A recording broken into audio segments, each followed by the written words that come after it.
moshpitpassion, for the passion of the music. Herzlich willkommen hier bei Moshpitpassion auf YouTube.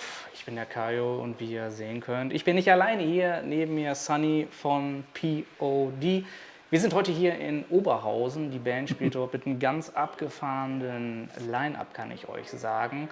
Und bevor wir jetzt übergehen in weiteres, würde ich sagen, wir starten ganz einfach mit dem Interview. Sonny, thank you very much for having us here once more, because we already met us with my magazine in Cologne 6 years ago with Alien Ant Farm in 2019. Oh, awesome, man. Yeah. So good to see you, man.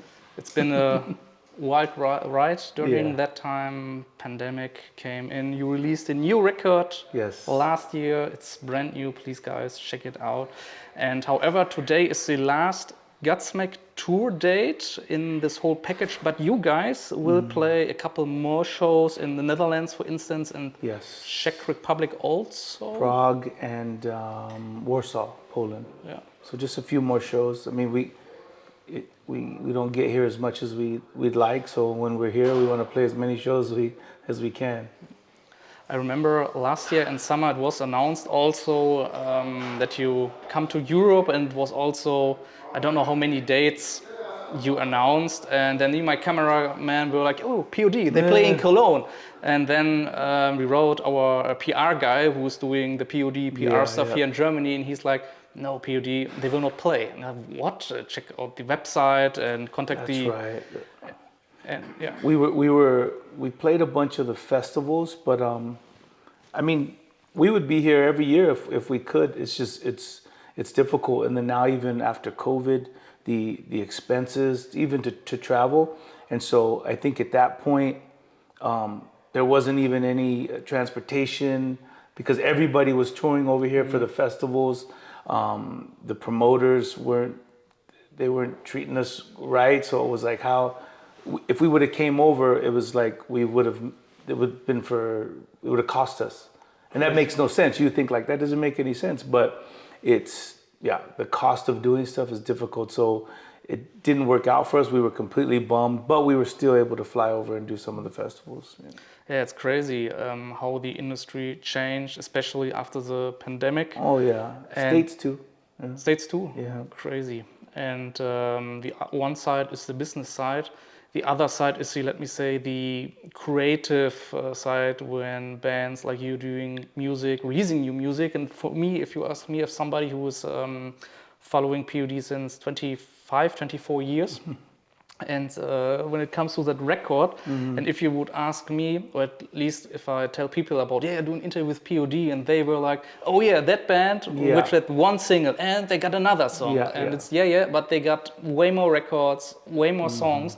And if you would ask me as a fan, the feature with Tatiana of Ginger, Afraid to Die, is one of your hit singles. Yeah. But when it comes to the term hit singles and which are connected to the band, do the whole, let me say, change of industry, it's not like 25 years ago that bands are connected with the newer songs, for instance. It's completely crazy for me. Do you have an idea? It's not even that. I mean, it's a game. It's a Hollywood rock and roll game, and it's the same bands. It's almost like Hollywood plants. It's the same bands that get on the radio. It's like, I agree. I think Afraid to Die and I'm not saying that because it's P.O.D.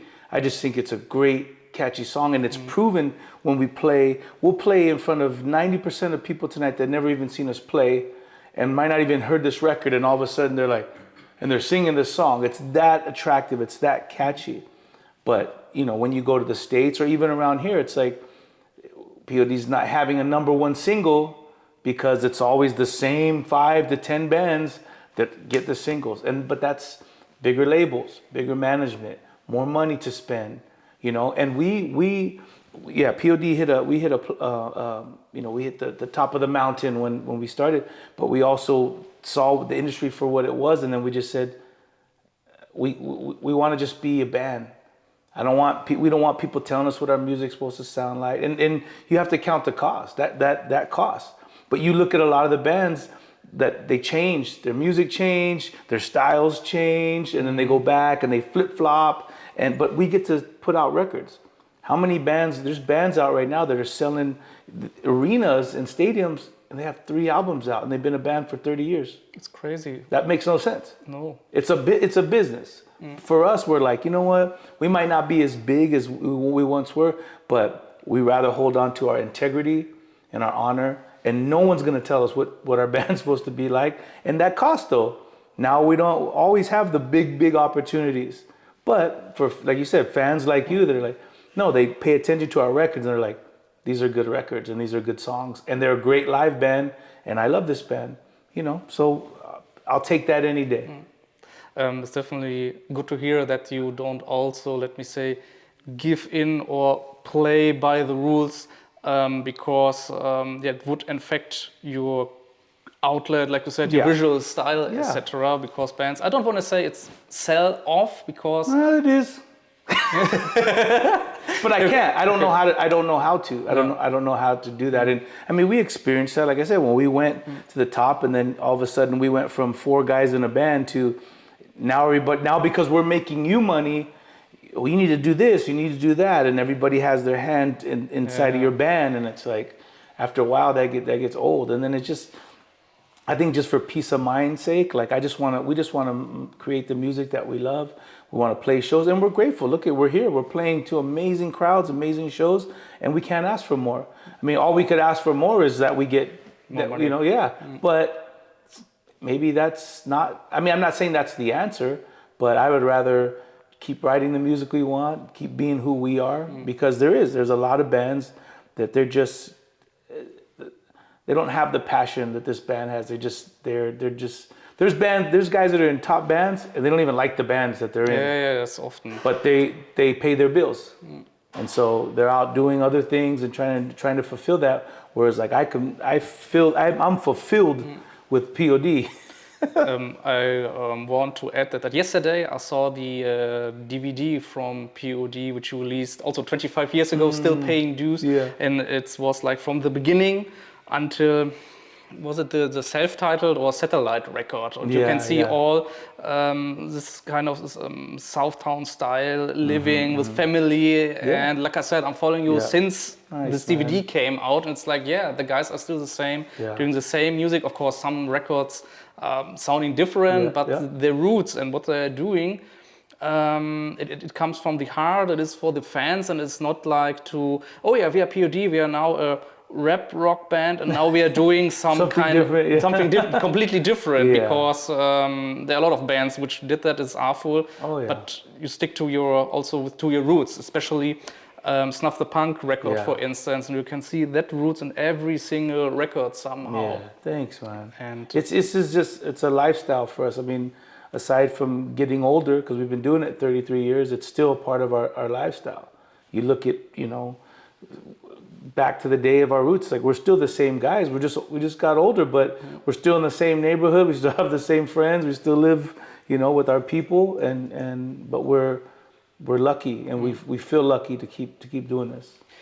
You are wearing a nice jacket, which is the title of your new book, Son of Southtown, which I would like also to talk about it, because here in Germany it is not that established that you released a book, and also with your movement, the whosoever, I guess the right name of it, and that spirituality and religion is a part also of that book, if I get it right, where you are telling your thoughts and feelings about, and also, let me say, which is a part of your life from the beginning until now. That's right. Where's the book about? Yeah, it's a fast forward look from where I grew up. My family, my friends, finding faith. Getting asked to be in this band, and it's just another extension of me to be more personable. I mean, I've always been that way outside of the music, because I feel like it's a platform. It's something that I want to share. Not only do I want to share music with the world, I want to share my faith, which is completely molded and shaped who I am. You said religion. Like I'm not a fan of religion, and that's what my book is a lot about. Me, I walk and talk with God, and navigating through the institution of church and Christianity and people who are different, you know, who even Christians who believe the same thing I do, but they believe that I'm not because I have tattoos or because I make this kind of. So it's me navigating through all that stuff and finding a peace that I have with God. And it doesn't make me perfect. It doesn't make me better than anybody else. It's a constant in my life that defines who I am. As much as I love P.O.D, that doesn't define me. My faith defines me. The fact that, you know, I'm a husband of almost 30 years, 36 with my wife, my kids who are wonderful.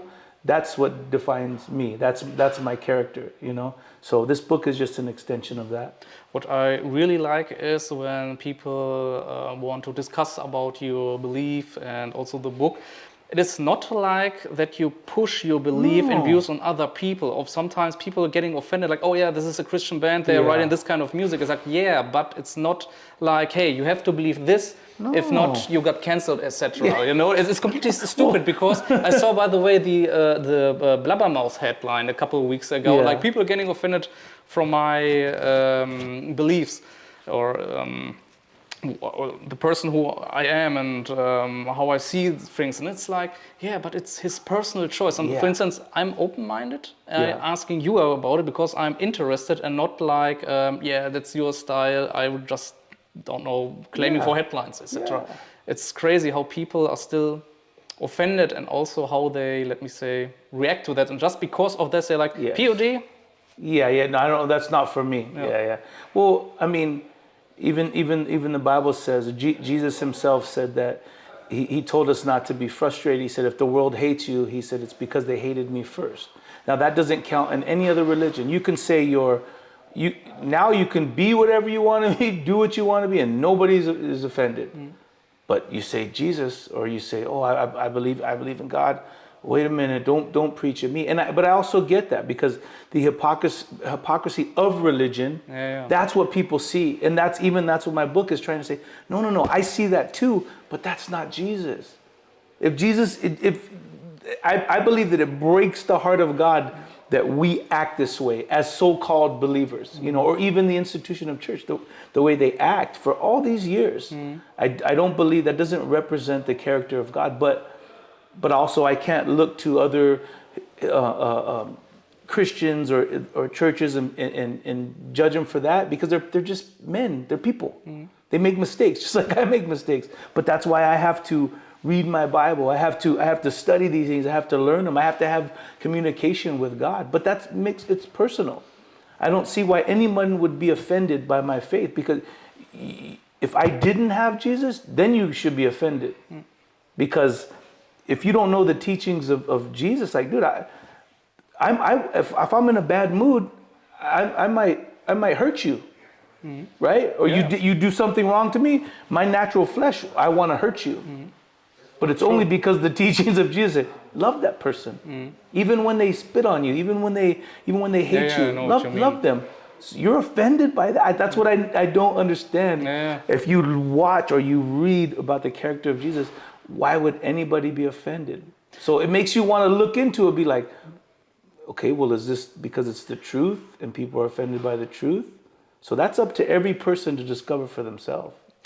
How do you see the development in the US? For instance, here in Germany, it is like a lot of people are leaving the church because of the reasons which you said. And for me, it's like, yeah, but the thing itself, like, you know, there's something higher, there's something which is evil. You can call it God, you can call it devil, or instance, I believe in karma, for instance. And like I said, something good and something bad. These are for me rules or the rules of the universe for me personal, and I see also it's sad that people losing their faith in the church because they're connecting church and religion, but connecting is also with God. I can understand, but they can't divide that. And for instance, now during these times where, for instance, financial crisis, war in Europe, etc., younger persons are more, let me say, lost, and they somehow finding faith and belief in let me say, religion or in God in general. God, it's like cool to see that younger people awesome. finding more attention to that. I don't, let me say, seeing this like, yeah, that's Christians, or that is like, I don't know, believing all the other religions which out there, but I see something like they're believing in God because they're somehow lost. Because well, I think people are searching. I mean, in the same token with, say, social media and all, it doesn't take a religious person or a person of faith to walk outside their door and say, this world is crazy and this world is lost. So a thinking person would say, what is going on? So in the same token that we have so much pressure on us from the world, and that's why, depression and anxiety, suicidal thoughts, all these things, hatred towards one another, if that does exist, well, then there has to be joy, there has to be peace, there has to be happiness. So I pray that young people are searching, because the world is filled with the negative, but the positive comes in a faith and belief in God. And so I hope that they're searching. I'm searching. I've always been searching, and since because of my background, because of my neighborhood, like I always told myself, there's got to be more to this. Like, this world to me is empty. It's dead, right? I mean, there's beautiful things, but this is a dying world. So that makes me look to the eternal. Yeah. It makes me think about what's beyond that, and that is searching. And so I hope people are searching, Yeah, unfortunately, our time is limited and our time is running out. You see, so crazy. Yeah, it's an interesting conversation about, but I hope we can do it in the near future again. Yeah, let's do a Zoom. Let's do Zoom, definitely, because like I said, you got a new book out. Yeah. I have so many questions also about the movement which you are promoting since 2008, 2009. Yeah. And what about, that's my last question, about to build some kind of Europe or even German community about that? Is this something? There are people all over the world that was the point of the Whosoevers, was to say, hey, let's take out all this institution of religion and church, all the historical hypocrisy, all that stuff, everything that you think about God, let's throw that out, all the negative stuff, let's throw that out the window. And let's just start with us. And so, Head from Corn, my buddies from Metal Militia, all these different friends of mine, because we believe in God, but we also understand that the other stuff exists too. But we needed a brotherhood to say, man, I need someone to walk with, you know what I mean? Like, that gets it, because I get it. I walk into many churches and I'm like, they don't understand me. I don't think I understand these people, because they're caught in a kind of a system. So that it was just to be around people that say, no, I get it. And I just want to love God. I want to love people, and I want to walk with other people that think the same. And so that just what kind of started it. And a lot of people are adopting that mentality around the world, saying, no, I feel what you guys are doing. I hate all that churchy stuff, but I want to love people. I want to love God. I want to do what's right. And so we have that community, and people are starting things up all around the world. Little Instagram groups, or you know what I mean, little stuff. Yeah, people are starting stuff. We have Mexico, we have Brazil, we have a lot of stuff, and we keep in contact with them, and we try to get out and speak to schools, and we're just trying, man. We just want to do a little good in this world. That's all. Great to hear. Definitely. I wish you all the best for the future. For the people out there, sorry for the little frantic interview, but unfortunately, we'll interviews before shows are limited, and we'll definitely repeat that. Thank you very much for watching. Check out P.O.D and everything else down in the description. See you next time, guys. Bye.